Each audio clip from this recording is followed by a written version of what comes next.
for your choice of IVF? Why? I'm just curious, not get pregnant the old-fashioned way.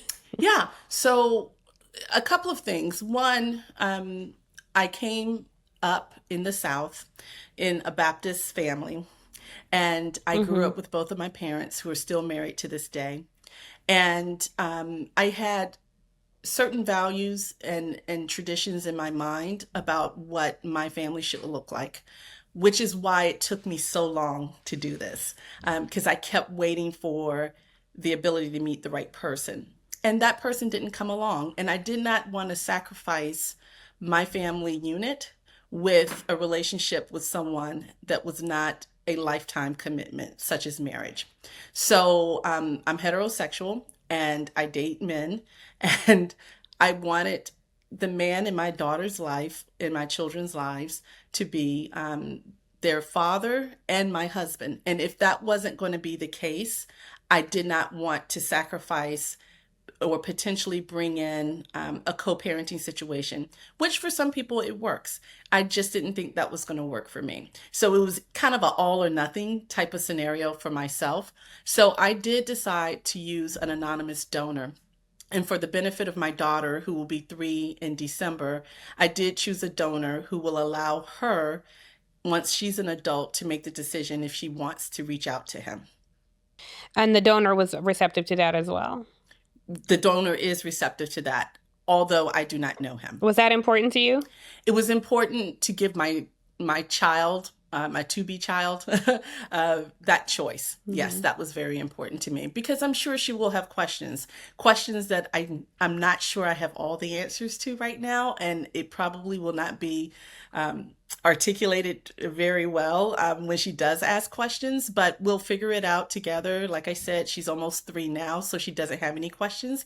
Mommy is her world, and that's enough right now, which is great. But yes, the anonymous donor process is a process that is very well respected by fertility specialists.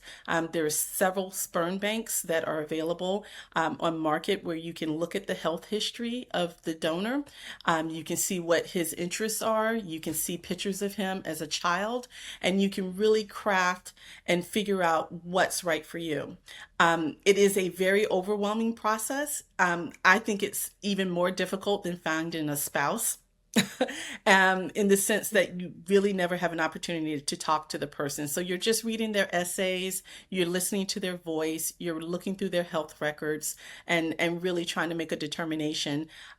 First, for me, it was biological, right? I'm a chemist by training, so I do understand genetics to some degree and making sure that I was selecting the right pool of donors that was right for my blood type. I wanted her to have the same blood type as me. And there was a lot of technical factors that went into screening donors. And then I started looking at pictures. And then I started looking at hobbies and athleticism and arts and things and hobbies that they have. And just to see if this is someone that I think A, would be a good person and a decent human being and a contributor to society. And secondly, if this is someone that I think my daughter would be proud to call her donor if she ever took the opportunity to meet him. Mm-hmm.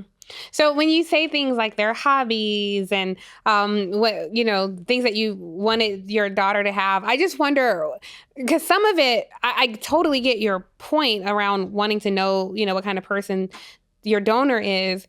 I wonder, some of it sounds like a bit of like genetic engineering almost, Yes. like with the blood type.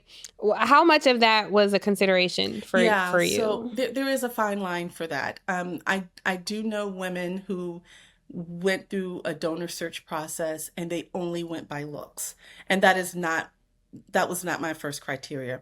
The reason for the blood type, for example, is that if she ever needed blood or bone marrow or anything like that, I want it to be a resource for her. And the only way to genetically ensure that is by selecting a donor who also has the same blood type as I do.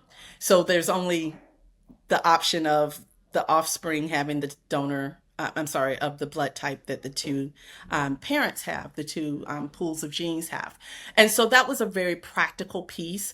I mean, I'm also a mother who saved my placenta and stem cells because I think that modern Mm. science will have advanced so much that when she may need something, if she may need something, and we can talk about that later in our conversation because she has had some health challenges, we are easily able to find the resources for her, and I don't have to track down this person who wants to remain anonymous.